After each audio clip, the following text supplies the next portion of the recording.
ಏನು ಚಿನ್ನಸ್ವಾಮಿ ಸ್ಟೇಡಿಯಂನ ಬಳಿ ನಡೆದಂತ ಕಾಲ್ತುಳಿತ ಪ್ರಕರಣ ರಾಜ್ಯ ಕ್ರಿಕೆಟ್ ಅಸೋಸಿಯೇಷನ್ಗೆ ಮೂಗುದಾರ ಬೀಳುತ್ತಾ ಕೆಎಸ್ಸಿಎಗೆ ಆಡಳಿತ ಅಧಿಕಾರಿ ನೇಮಕ ಆಗುವಂತ ಸಾಧ್ಯತೆ ಇದೆ. ಕಾಲ್ತುಳಿತ ಪ್ರಕರಣದಿಂದ ಸರ್ಕಾರಕ್ಕಂತೂ ಕೆಟ್ಟ ಹೆಸರು ಬಂದಿದೆ. ಸಾವಿರಾರು ಕೋಟಿ ಆದಾಯ ಗಳಿಸ್ತಾ ಇರುವಂತ ಕೆಎಸ್ಸಿಎ ಹಾಗಾದ್ರೆ ಈ ರಾಜ್ಯ ಕ್ರಿಕೆಟ್ ಅಸೋಸಿಯೇಷನ್ಗೂ ಕೂಡ ಮೂಗುದಾರ ಬೀಳುತ್ತಾ? ಸಾವಿರಾರು ಕೋಟಿ ಆದಾಯ ಗಳಿಸ್ತಾ ಇದೆ ಕೆಎಸ್ಸಿಎ. ಸರ್ಕಾರದ ಜಾಗದಲ್ಲಿ ಕೆಎಸ್ಸಿಎಗೆ ಭರ್ಜರಿ ಆದಾಯ ಬರ್ತಾ ಇದೆ. ಆದ್ರೆ ಈ ಕಾಲ್ತುಳಿತ ಪ್ರಕರಣ ಏನಲ್ಲಿ ನಡೀತು, ಈ ಪ್ರಕರಣದಲ್ಲಿ ಸರ್ಕಾರಕ್ಕೀಗ ಕೆಟ್ಟ ಹೆಸರು ಬಂದಿದೆ. ಹಾಗಾಗಿ ಕೆಎಸ್ಸಿಎಗೆ ಆಡಳಿತ ಅಧಿಕಾರಿ ನೇಮಕ ಮಾಡುವಂತ ಸಾಧ್ಯತೆ ಇದೆ ಅಂತ ಹೇಳಲಾಗ್ತಾ ಇದೆ. ಎಫ್ಐಆರ್ ರದ್ದು ಕೋರಿ ಕೆಎಸ್ಸಿಎ ಕೋರ್ಟ್ಗೆ ಮೊರೆ ಹೋಗಿದೆ. ಕೆಎಸ್ಸಿಎ ನಡೆಗೆ ಸರ್ಕಾರ ಕೋಪಗೊಂಡಿದೆ. ಕೆಎಸ್ಸಿಎಗೆ ಆಡಳಿತ ಅಧಿಕಾರಿ ನೇಮಕ ಮಾಡುವಂತ ಸಾಧ್ಯತೆ ಇದೆ. ಐಎಎಸ್ ಅಧಿಕಾರಿ ನೇಮಕ ಮಾಡುವಂತಹ ಚಾನ್ಸಸ್ ಈಗ ಕಂಡು ಬರ್ತಾ ಇದೆ.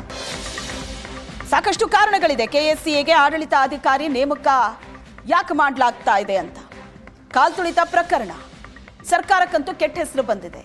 ಹೋಗ್ಲಿ, ಇಷ್ಟು ದೊಡ್ಡ ಕ್ರೌಡ್ ಅನ್ನ ಕೆಎಸ್ಸಿಎ ಸರಿಯಾಗಿ ಹ್ಯಾಂಡಲ್ ಮಾಡ್ತಾ, ಕಾರ್ಯಕ್ರಮದ ಪ್ಲಾನಿಂಗ್ ಆದ್ರೂ ಕರೆಕ್ಟ್ ಆಗಿತ್ತಾ ಅಂದ್ರೆ ಇಲ್ಲ.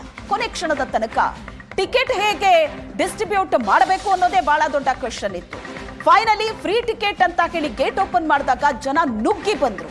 ಒಂದು ಸರಿಯಾದ ಪ್ಲಾನಿಂಗ್ ಇಲ್ಲದೆ ಇರೋದೇ ಇಷ್ಟು ದೊಡ್ಡ ಎಡವಟ್ಟಿಗೆ ಕಾರಣ. ಸರ್ಕಾರಕ್ಕೂ ಕೂಡ ಕೆಟ್ಟ ಹೆಸರು. ಸಾವಿರಾರು ಕೋಟಿ ಆದಾಯ ಗಳಿಸ್ತಾ ಇದೆ ಕೆಎಸ್ಸಿಎ, ಸರ್ಕಾರಿ ಜಾಗದಲ್ಲಿದೆ. ಹಾಗಾಗಿ ಎಫ್ಐಆರ್ ರದ್ದು ಕೋರಿ ಬೇರೆ ಕೆಎಸ್ಸಿಎ ಕೋರ್ಟ್ ಮೊರೆ ಹೋಗಿದ್ದು, ಕೆಎಸ್ಸಿಎ ಈ ನಡೆಗೆ ಸರ್ಕಾರ ಕೂಡ ಕೋಪಗೊಂಡಿದೆ. ಈ ಬಗ್ಗೆ ಹೆಚ್ಚಿನ ಡೀಟೇಲ್ಸ್ ಅನ್ನ ಕೊಡ್ತಾರೆ ನಮ್ಮ ಪ್ರತಿನಿಧಿ ನಂದೀಶ್ ಸಂಪರ್ಕದಲ್ಲಿದ್ದಾರೆ. ನಂದೀಶ್, ಕೆಎಸ್ಸಿಎ ಮೇಲೆ ಕೋಪ ಮಾಡ್ಕೊಳ್ಳೋದಕ್ಕೆ ಸರ್ಕಾರದ ಬಳಿ ಸಾಕಷ್ಟು ಕಾರಣ ಇದೆ. ಒಂದು, ಇಷ್ಟು ದೊಡ್ಡ ಕ್ರೌಡ್ ಹ್ಯಾಂಡಲ್ ಮಾಡೋ ರೀತಿ, ಮತ್ತೊಂದು ಈ ಕಾರ್ಯಕ್ರಮಕ್ಕೆ ಮಾಡಿದಂಥ ಪ್ಲಾನಿಂಗ್ ಅಲ್ಲ, ಅದು ಪಕ್ಕಾ ಫ್ಲಾಪ್ ಶೋ ಅದು. ಸೊ ಇವೆಲ್ಲವೂ ಒಂದು ಕಡೆ ಕೋಪಕ್ಕೆ ಕಾರಣ ಆದರೆ, ಮತ್ತೊಂದು ಕಡೆ ಇಷ್ಟು ಕೋಟಿ ಆದಾಯ ಗಳಿಸ್ತಾ ಇದೆ ಕೆಎಸ್ಸಿಎ, ಸರ್ಕಾರದ ಜಾಗದಲ್ಲಿದೆ.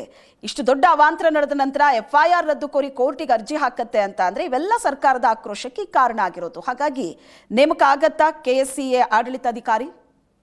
ಖಂಡಿತವಾಗ್ಲೂ ಶ್ವೇತಾ, ಏನಂತಂದ್ರೆ ಆರ್ಸಿಬಿ ಸಂಭ್ರಮಾಚರಣೆ ಈಗ ಸರ್ಕಾರಕ್ಕೆ ದೊಡ್ಡ ಒಂದು ಮುಜುಗರ, ಜೊತೆಗೆ ದೊಡ್ಡ ಒಂದು ಟೀಕೆಗೆ ಗುರಿಯಾಗಿರುವಂತದ್ದು ಸರ್ಕಾರ. ಯಾಕೆಂತಂದ್ರೆ ಚಿನ್ನಸ್ವಾಮಿ ಸ್ಟೇಡಿಯಂನಲ್ಲಿ ಏನು ಆರ್ಸಿಬಿ ಆಟಗಾರರನ್ನ ಸನ್ಮಾನ ಮಾಡೋದಕ್ಕೆ ಏನ್ ತರಾತುರಿಯಲ್ಲಿ ಪ್ಲಾನ್ ಮಾಡ್ಕೊಂಡಿದ್ರು ಕೆಎಸ್ಸಿಎ, ಕರ್ನಾಟಕ ರಾಜ್ಯ ಕ್ರಿಕೆಟ್ ಅಸೋಸಿಯೇಷನ್, ಆ ಅಸೋಸಿಯೇಷನ್ ಸರಿಯಾದ ಒಂದು ಸಂಭ್ರಮಾಚರಣೆ ಮಾಡೋದಕ್ಕೆ ಸರಿಯಾದ ಒಂದು ರೂಪುರೇಷೆಗಳನ್ನ, ಸಿದ್ಧತೆಗಳನ್ನ ಸರಿಯಾಗಿ ಮಾಡ್ಕೊಂಡಿರ್ಲಿಲ್ಲ ಅನ್ನುವಂಥದ್ದು ಪ್ರಮುಖ ಒಂದು ಇದಾದ್ರೆ, ಆ ಒಂದು ಘಟನೆಯಲ್ಲಿ ಸುಮಾರು 11 ಜನ ಆರ್ಸಿಬಿ ಅಭಿಮಾನಿಗಳು ಸಾವನ್ನಪ್ಪಿದ್ರು. ಜೊತೆಗೆ ವಿಧಾನಸೌಧ ಮುಂಭಾಗದಲ್ಲೂ ಕೂಡ ಸರ್ಕಾರ ಅವರನ್ನ ಸನ್ಮಾನ ಮಾಡೋದಕ್ಕೆ ಕಾರ್ಯಕ್ರಮವನ್ನ ಆಯೋಜನೆ ಮಾಡ್ಕೊಂಡಿತ್ತು. ಅದು ಕೂಡ ಸರಿಯಾಗಿ ಸಿದ್ಧತೆಗಳನ್ನ ಇರಲಿಲ್ಲ.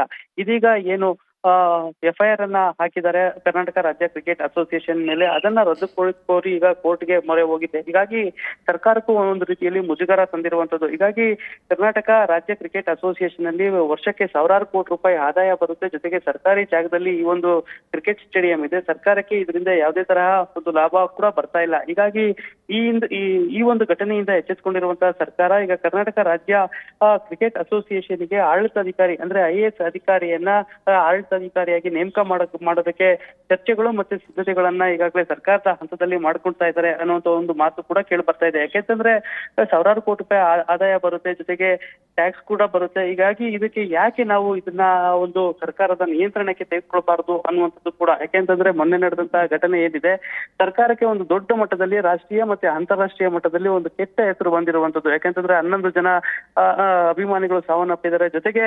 35,000 ಸಾಮರ್ಥ್ಯ ಸೀಟ್ ಉಳ್ಳಂತಹ ಏನು ಸ್ಟೇಡಿಯಂ ಇದೆ, ಅದರಲ್ಲಿ ಲಕ್ಷಾಂತರ ಅಭಿಮಾನಿಗಳಿಗೆ ಫ್ರೀ ಟಿಕೆಟ್ ಅನ್ನ ಘೋಷಣೆ ಮಾಡಿರುವಂತದ್ದು ಇದೊಂದು ಘಟನೆಗೆ ಸಾಕ್ಷಿ ಆಗಿರುವಂತದ್ದು. ಜೊತೆಗೆ ಈ ಒಂದು ಅವಘಡ ಆಗೋದಕ್ಕೆ ಕೆಎಸ್ಸಿಎ ಕಾರಣ ಅನ್ನುವಂಥದ್ದು ಕೂಡ ರಾಜ್ಯ ಸರ್ಕಾರ ಆರೋಪ ಮಾಡ್ತಾ ಇರುವಂತದ್ದು. ಹೀಗಾಗಿ ಈ ಒಂದು ಕ್ರಿಕೆಟ್ ಅಸೋಸಿಯೇಷನ್ ಅನ್ನ ಕಂಟ್ರೋಲ್ ಮಾಡೋದಕ್ಕೆ ಈಗ ಆಡಳಿತಾಧಿಕಾರಿಯನ್ನ ನೇಮಕ ಮಾಡೋದಕ್ಕೆ ಮಾಡುವಂತ ಎಲ್ಲ ಸಾಧ್ಯತೆಗಳು ಹೆಚ್ಚಾಗಿರುವಂತದ್ದು. Shweta, okay, thank you Nandish ನಿಮ್ಮೆಲ್ಲ ಡೀಟೇಲ್ಸ್ಗೆ.